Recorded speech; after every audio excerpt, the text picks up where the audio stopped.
dengan saya Monica Sinaga. Dan kali ini saya lagi di make upin sama salah satu makeup artist Yogyakarta, Androniko Samo. Halo. Sebentar lagi kami akan ngobrol-ngobrol tentang bagaimana dia membangun personal brandingnya dan bagaimana dia berkarya di dunia makeup artist Yogyakarta dan Indonesia. Sampai ketemu.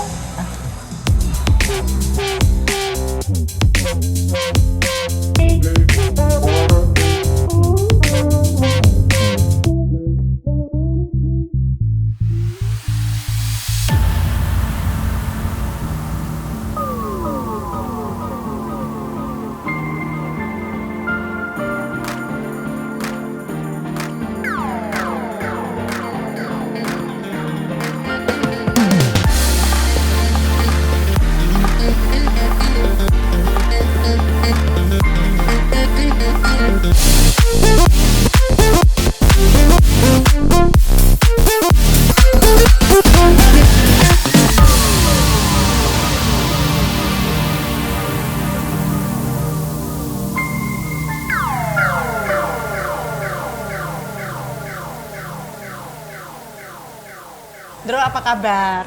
Puji Tuhan, baik. Kita terakhir ketemu setahun kemarin ya? Tahun lalu. Tahun kemarin ya. Oke, dan sekarang Andro menjadi salah satu tamu kita di Rise and Shine. Hai. Dro, Ya. sejak kapan sih untuk belajar make up ini? Kalau belajarnya itu tahun 2013-an.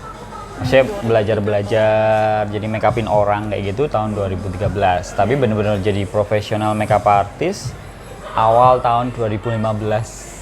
Kamu dulu belajar dari mana untuk make upnya? Kalau make upnya pertama dari YouTube. Zaman dulu kan YouTube belum banyak. Jadi kayak kita masih tahu, masih bisa ngerti nih. Oh, ini yang nanti kita jadi panutan kayak gitu-gitu Kak. Sekarang udah banyak banget tuh soalnya. Proses belajarnya kan di gereja juga sering tuh make upan tetepan gitu. Jadi kayak make upin tamborin kayak gitu-gitu.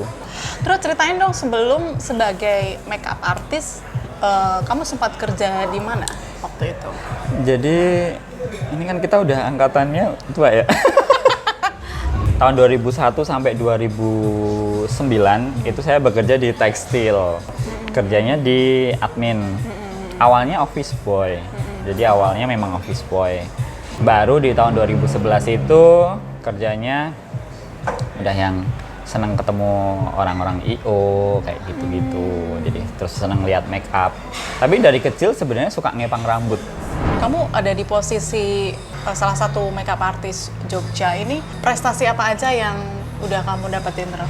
Saya kemarin tahun 2019 itu kepilih makeover Mua Hans di Jakarta. Jadi kayak kita tuh semua mua dari seluruh Indonesia ngirim submission foto ke Jakarta, terus nanti dipilih 20 besar, terus akhirnya dipilih pemenangnya 8 besar. Nah, saya puji Tuhan masuk di 8 besar dan jadi tim officialnya Jakarta Fashion Week. Wah, gitu. puji Tuhan, luar biasa. Seorang Andro itu mendeskripsikan make up artis itu seperti apa sih? Karena kan sekarang itu label mua itu banyak banget ya, Andro. Ya ampun, ada temanku 7 hari gitu les make up, terus dia sudah melabel Makeup mua artist gitu. gitu. Kalau menurut kamu gimana? Dan gini, jadi mungkin ada beberapa orang yang kurang paham juga karena saya sempat ditanyain, Kak, kamu udah make upin artis siapa aja gitu. Lo kok nanyanya gitu? Ya kan kakak make up artis gitu. Karena orang banyak berpikir kalau make up artis itu adalah orang yang make upin artis.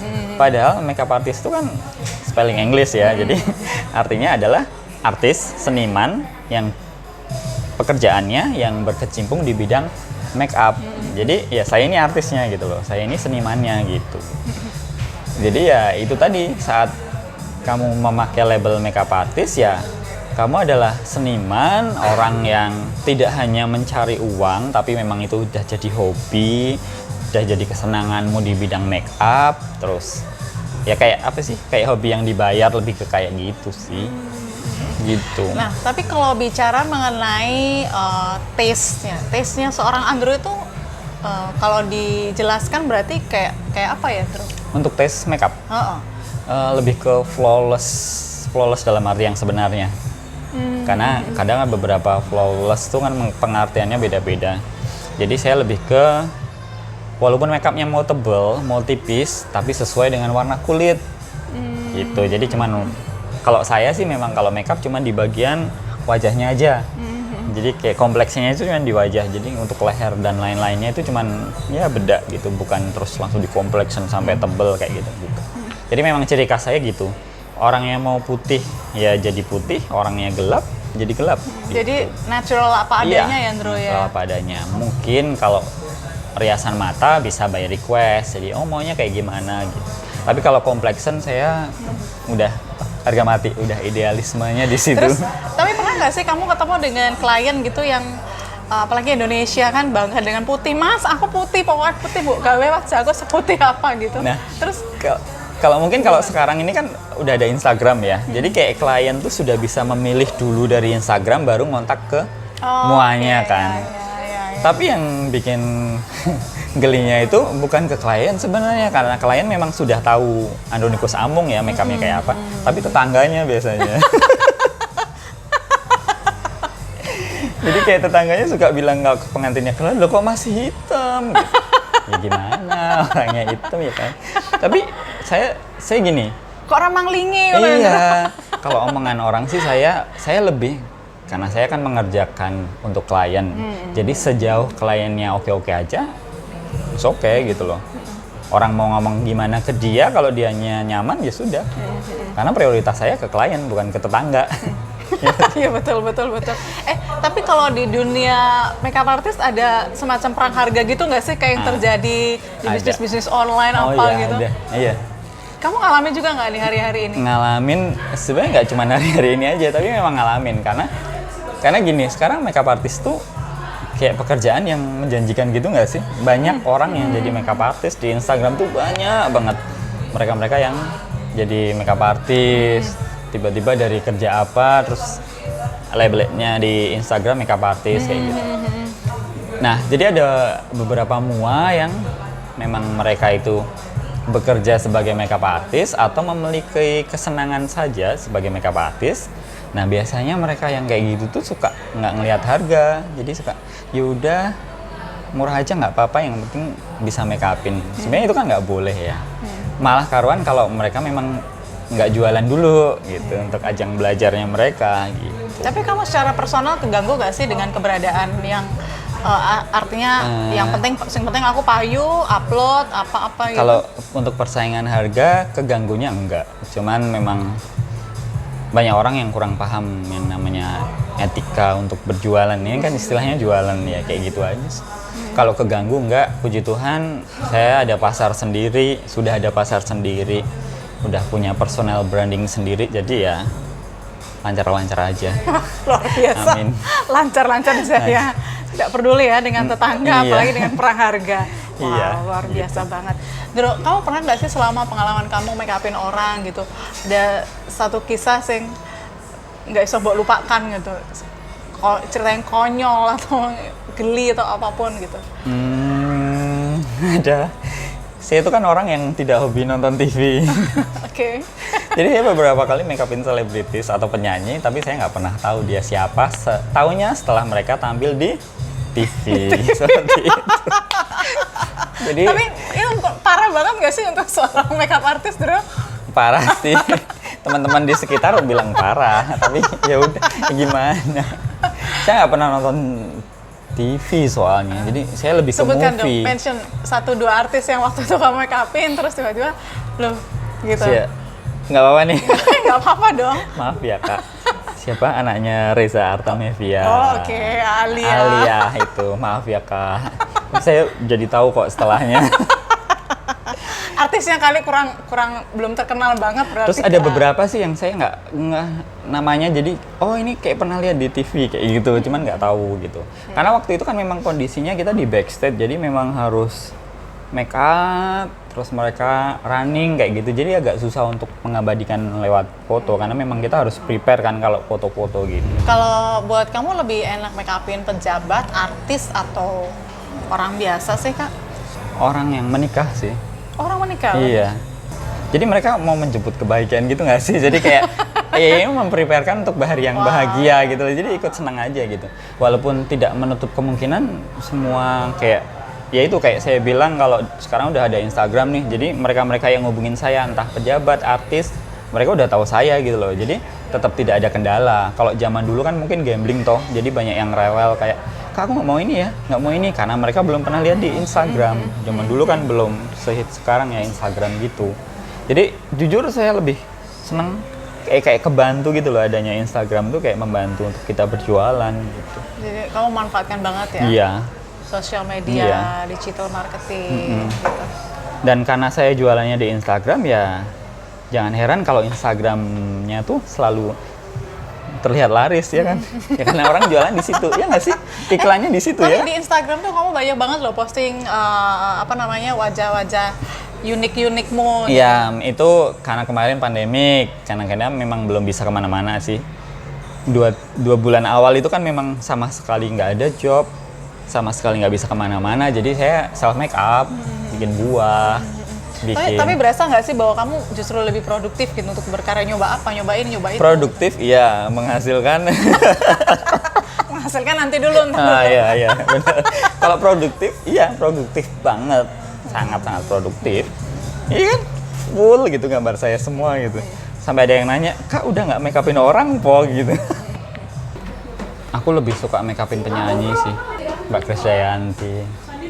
Karena mereka seniman juga sama kayak kita yang kerjanya di direct. Maksudnya jadi mereka kayak senasib. Jadi tidak meremehkan gitu. Aku dulu tuh seneng banget itu waktu make upin Dwi Handayani itu. Jadi dia speakersnya Wardah. Nah ini bener-bener dia tuh influencer yang sebenarnya karena jadi ceritanya itu tuh kan dia jadi model buat baju online. Terus aku yang make up. Terus waktu sampai lokasi dia story. Ini mau di make upin sama Mua Hits Jogja. Siapa kak namanya? Donikus Amung kayak gitu. Terus aku selesai make up, followersku naik 300. Wow. Udah kan kayak gitu. Selesai make up, belum selesai sih, belum pakai hijab soalnya. Jadi kayak ini pacarnya waktu itu masih pacaran. Sekarang kan udah menikah, udah punya anak. Pacarnya itu masuk, ada yang mau foto gitu.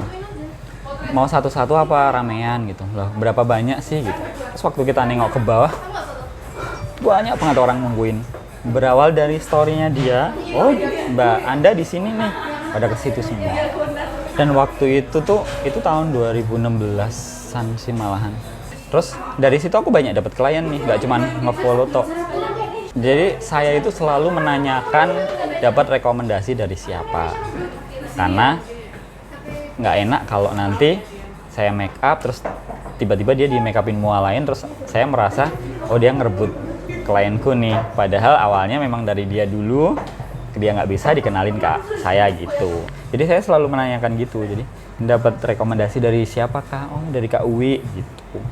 Dari itu dan lumayan banyak anak-anak muda wisudaan gitu tuh dari dia. Notabene dia kan berhijab, jadi agak susah kan waktu itu mua cowok buat handle. Jadi mau gitu loh, hanya karena Kak Uwi aja make up sama saya gitu loh.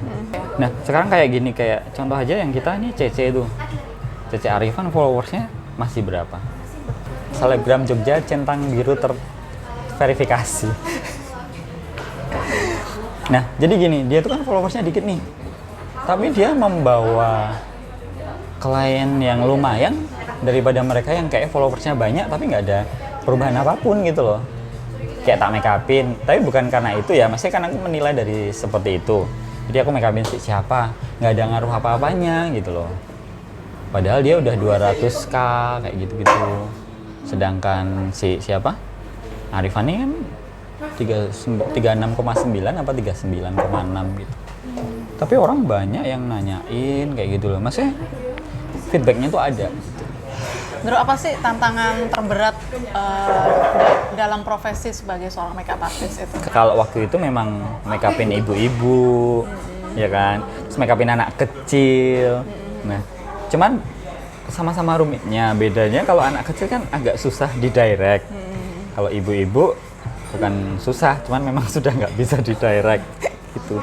Jadi kalau Bagus untuk deh karpet di iya, kalau untuk make upnya kayak gitu sih. Cuman untuk tantangannya kan tantangan untuk tetap bertahan di makeup artist itu karena apa adalah ini kan kita kayak apa sih freelance ya. Kita nggak ada yang nyariin job gitu. Jadi memang harus berjuang sendiri gitu. Makanya lewat dari Instagram itu. Nah, disitulah tantangannya tuh memang kita harus cari sesuatu yang baru kayak gitu-gitu. Dan ada beberapa orang yang memang sudah ada di pasarnya masing-masing. Ada yang mereka keseringannya dapatnya wedding terus. Tapi nanti di saat bulan-bulan kayak Muharram, kayak puasa itu mereka nggak kerja gitu. Kalau saya kan lebih ke kayak penyanyi, MC, gitu-gitu. Jadi masih flowing terus gitu. Tiap bulan puji Tuhan ada. Sama saya kan juga kelas, ngajar juga gitu. Ngajar beauty class dari beberapa brand makeup gitu.